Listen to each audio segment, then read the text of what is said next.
घोषणा हुई है 1 लाख करोड़ रुपए और हिंदुस्तान की पब्लिक के सामने भारतीय जनता पार्टी और प्रधानमंत्री जी गृहमंत्री जी एक्सपोज हो चुके हैं, एक्सपोज हो चुके हैं। सरकार के मंत्री 500 रुपए का सिलेंडर के अंदर गिरफ्तार हुए, 450 रुपए का देंगे, उसका जवाब दीजिए। 25 लाख रुपए का बीमा और पूरे 25 लाख रुपए का एक भी इलाज अब हुआ तो 50 लाख रुपए का करेंगे। 5 लाख रुपए जो भारतीय जनता पार्टी बोल रही है और राजस्थान की जनता देख रही है। राजस्थान सरकार की, केंद्र सरकार की योजना झूठ बोलने की सबसे बड़ी मशीन है। झूठ बोलने के अलावा कोई काम नहीं इनके पास में। जनता को बरगलाते हैं। मैं कह रहा खैर, हूं झूठ कौन बोल रहा है, सच कौन बोल रहा है, 3 दिसंबर को जनता बता ही देगी। राजकुमार जी, लेकिन आपके पास आऊंगी, लेकिन उससे पहले एक बड़ी खबर इस बीच में आपको बता दें, फतेहपुर शेखावटी में चुनाव के बीच एक बड़ा बवाल देखने को मिला है। बड़ी खबर आपको बता रहे हैं, फतेहपुर शेखावटी में 2 पक्षों में झड़प की तस्वीरें भी सामने आई हैं।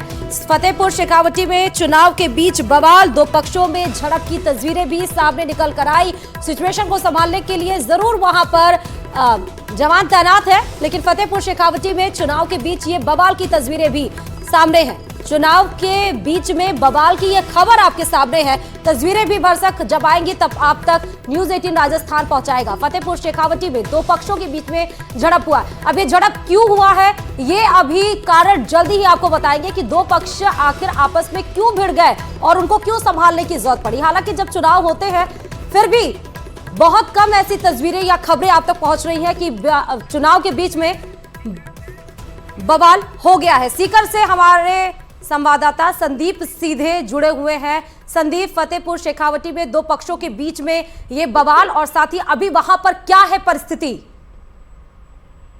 देखिए, बिल्कुल ये फतेहपुर का जो वार्ड नंबर 40 है, बोचीवाल भवन का जो मामला है, जहां पर वोटिंग को लेकर के 2 पक्ष आमने सामने हुए थे और उसके बाद दोनों तरफ से जो है जमकर पत्थरबाजी हुई है, जिसमें कुछ पुलिसकर्मियों के चोट लगने की भी सूचना है। और फिलहाल जो पुलिस का अतिरिक्त जाब्ता है, जो सीआईएसएफ की टीम है, जो आईटीबीपी के जवान है, वो मौके पर पहुंचे और जो हालात को जो है वो काबू में करने की कोशिश की जा रही है। हालांकि अब तक जो उपद्रव कर रहे थे उनको पुलिस ने खदेड़ दिया है, लेकिन अभी भी जो है मौके पर जो है तनाव बना हुआ है। जी, तो ये अभी क्या दोनों सिचुएशन को संभाल लिया गया दोनों पक्षों में या अभी भी नहीं? देखिए, पुलिस के जो जवान है वो फिलहाल भारी संख्या में वहां बूथ के बाहर तो तैनात कर दिए गए, लेकिन बीच में जो मोहल्ला है, मोहल्ले में भी जो है वो दोनों पक्षों में बार बार झगड़ा हो रहा, तो उसको लेकर के पुलिस अभी जो वहां पर जो है वो कड़ी मशक्कत करने में जुटी है कि किसी भी तरह से यहाँ पर है वो शांति बनाई जा सके। जी, क्या संदीप, आप बता रहे हैं कि दोनों पक्षों में ईंटें और पत्थर भी चले हैं, क्या जो परिस्थिति है वो इतनी ज्यादा बिगड़ गई थी? देखिए, बिल्कुल शुरुआत जो हुई थी वो किसी फर्जी मतदान को लेकर हुई थी। बताया जा रहा था कि कोई वोट देने गए थे और उनको रोका गया था। उसके बाद में धीरे धीरे जब मामला बढ़ने लगा तो दोनों तरफ से काफी संख्या में जो समर्थक है वो वहां पर पहुंच गए और उसके बाद एक बार जब पत्थरबाजी शुरू हो गई तो उसके बाद दोनों तरफ से जमकर पत्थरबाजी हुई है, जिसमें जो पुलिसकर्मियों के साथ साथ जो लोग हैं उनको भी चोट लगने की सूचना है। जी, लगभग कितने लोगों को चोट आई होगी संदीप? अभी चूंकि जो घायल हैं उनको अस्पताल में पहुंचाया गया। अभी जो पूरी तरह से स्थिति तो साफ नहीं हो पाई है, क्योंकि अभी फिलहाल मौके पर काफी जो है वो तनाव की स्थिति बनी हुई है, लेकिन माना जा रहा है कि 4 से 5 लोग हैं उनको चोट लगी है। जी, और संदीप, आप बता रहे हैं कि वोट कास्ट करने के लिए गए थे, उनको रोका गया था। वोट कास्ट करने के लिए गए थे तो उन्हें रोका क्यों गया था? देखिए, फर्जी मतदान को लेकर के ये पूरा बवाल हुआ है। बताया जा रहा था कि कोई फर्जी मतदान की शिकायत थी और उसके बाद में जब विवाद हो गया तो जो दोनों पक्षों की तरफ से ही जो है वो लोग वहां पर इकट्ठे हो गए और उसके बाद ये स्थिति बनी है।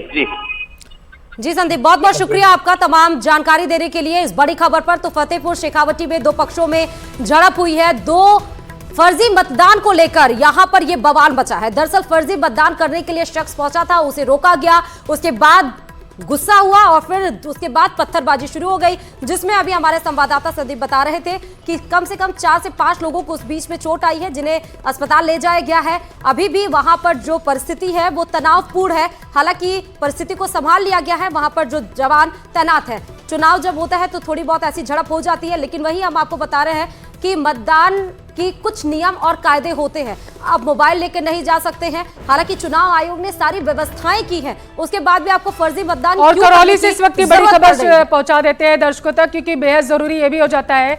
बीएसपी प्रत्याशी के एजेंट से मारपीट का आरोप सामने आया है। एजेंट सुमंत मीणा ने मारपीट का आरोप लगाया है। एजेंट बताया जा रहा है, अन्य प्रत्याशी के समर्थकों पर यह आरोप लगाया गया। तो इस वक्त की बड़ी खबर आप तक पहुंचा रहे हैं। राजस्थान के सियासी संग्राम से जुड़ी हुई सिघान मीणा गांव में समर्थकों पर यह आरोप लगा है। करौली से ये बड़ी खबर आप तक पहुंचा रहे हैं। इस वक्त की बड़ी खबर करौली से आप तक पहुंचा रहे थे कि किस तरीके से आखिर वहां पर हमलावरों पर गाड़ी में तोड़फोड़ करने का भी आरोप लगाया। पुलिस ने गाड़ी की वीडियोग्राफी करवाई है। अब मतदान केंद्र पर जो है चौकसी बढ़ा दी गई है। जहां जहां से ऐसी खबरें सामने निकल कर आ रही हैं कि कहीं झड़प हो रही है, मारपीट हो रही है, तो वहां पर चौकसी बढ़ा दी गई। पीड़ित बीएसपी नेता के दर्ज किए गए हैं बयान, और बीएसपी प्रत्याशी एडवोकेट रविंद्र मीणा ने कलेक्टर और की शिकायत की है। तो इस वक्त की बड़ी खबर आप तक पहुंचा रहे हैं जो करौली से है। बताया जा रहा है कि भारी संख्या में पुलिस बल वहां पर तैनात कर दिया गया है, और जो तोड़फोड़ हुई थी, जो घटना पूरी हुई है, इसकी वीडियोग्राफी की भी करवाई गई है ताकि आगे साक्ष्यों को आगे रखा जा सके। तो इस वक्त की बड़ी खबर करौली से आप तक पहुंचा रहे हैं। झड़प हुई है, बताया जा रहा है, पत्थरबाजी हुई है, तोड़फोड़ हुई है गाड़ी में। बीएसपी प्रत्याशी के एजेंट से मारपीट का आरोप लगा है। एजेंट सुमंत मीणा से मारपीट का आरोप लगा है। अन्य प्रत्याशी के समर्थकों पर यह आरोप लगाया गया है कि उन्होंने बीएसपी प्रत्याशी के एजेंट पर से मारपीट की, पथराव किया गया, झड़प हुई है उनकी। और ये वो वाहन, ये जो तस्वीरें हम आपको दिखा रहे हैं, इसी पर बताया जा रहा है कि तोड़फोड़ की गई थी, मारपीट जो है इसी स्थान पर की गई थी। और ये भारी संख्या में पुलिस बल उस स्थान पर तैनात कर दिया गया जहां से झड़प की तस्वीरें सामने आई। जैसे ही जानकारी मिली कि झड़प हुई है तो वहां पर भारी संख्या में पुलिस बल तैनात कर दिया गया। हालांकि चप्पे चप्पे पर पुलिस के जवान तैनात है। 1 लाख से ज्यादा जो जवान है उनकी तैनाती की गई है। चप्पे चप्पे पर उनकी नजर है, लेकिन फिर भी जहां से ऐसी घटनाएं सामने आ रही हैं, कार्रवाई की जा रही है। तो बड़ी खबर आपको झुंझुनू से भी बता दें, झुंझुनू से भी बड़ी खबर की तरफ रुख करते हुए बताते चले कि राजेंद्र भांबू के दामाद और समर्थक पर हमला होते हुए भी दिखाई पड़ा है। दामाद के सिर पर धारदार हथियार से हमला किया गया। बड़ी खबर आपको झुंझुनू से बता दें, हमले में दामाद मनु धनखड़ लहूलुहान हुए हैं, जिन्हें जिला अस्पताल भी पहुंचाया गया है। फर्जी वोटिंग को रोकने पर यह हमला करने का आरोप लगाया जा रहा है। निर्दलीय प्रत्याशी है राजेंद्र भांबू भी मौके पे पहुंचे हैं। झुंझुनू शहर के जी नगर स्थित बूथ संख्या 23 की ये पूरी घटना आप तक न्यूज 18 राजस्थान पहुंचा रहा है। राजेंद्र भांबू के दामाद और समर्थक पर हमला हुआ है। हमला इतना जबरदस्त था कि लहूलुहान भी हो गए हैं, जिन्हें जिला अस्पताल ट्रीटमेंट के लिए भेजा गया है। हालांकि निर्दलीय प्रत्याशी के तौर पर इस बार अपनी चुनावी किस्मत को आजमाने की कोशिश की जा रही है राजेंद्र भांबू की तरफ से। वो भी मौके वारदात पर मौजूद है। ये झुंझुनू से तस्वीरें आपको दिखा रहे हैं, जहां पर राजेंद्र भांबू के दामाद और उनके समर्थकों पर हमला किया गया है। झुंझुनू से इस बीच में बड़ी खबर सबसे पहले न्यूज 18 राजस्थान पर।